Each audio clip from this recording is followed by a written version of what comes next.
Anadolu xabar agentligining xabarida Turkiya Adliya ministri yordamchisi Cengiz Onur bilan Xitoyning Turkiyada turishliq bosh elchisi Yu Hongliang Turkiya sotchi va taftishchilarining Xitoy poytaxti Bejinda Xitoy tili o'rganishi haqidagi kelishimiga imzo qo'ygan. Sharq Turkistonning Eli oblastida Xitoy yig'ilish lagerlarida tutilib turilayotgan kishilarning kollektiv holda sotilinib, qamoq jazosiga hukm qilinayotganligi va turmalarga olib ketilayotganligi o'tirg'i chiqdi. Uçurlarga asaslanganda tutilganlar 500 kishilik guruh altida sotilinib, 3 yildan 5 yilgacha qamoq jazosiga hukm qilinmoqda.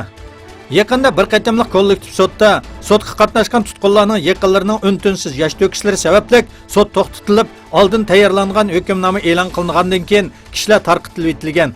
Kunas noyisda kollektiv sotning davom qilganligi bildirildi.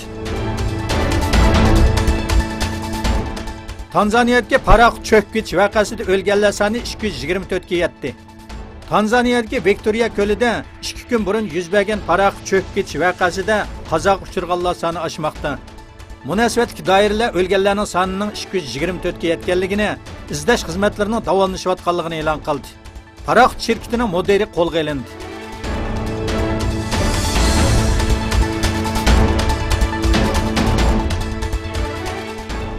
Rossiya Mudofaa ministrligi bayonotchisi Konashenko tushirilgan aeroplanga Avstraliyaning mas'ul bo'lganligini aytdi. Bayonotchi boshqarilgan bomba orqali tushirilgan aeroplan haqida yangi bir bayonot e'lon qildi.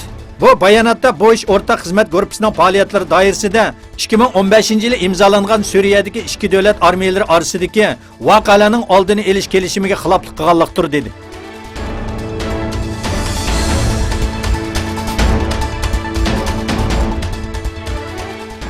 Amerika Tashqi ishlar ministri Pompeo Amerika prezidenti Trumpning bu hafta o'tkaziladigan Birlashgan Davlatlar Tashkiloti 73-qatimliq cho'ng yig'inda Eron rahbari Ruhoniy bilan ko'rishni xohlaydiganligini aytdi.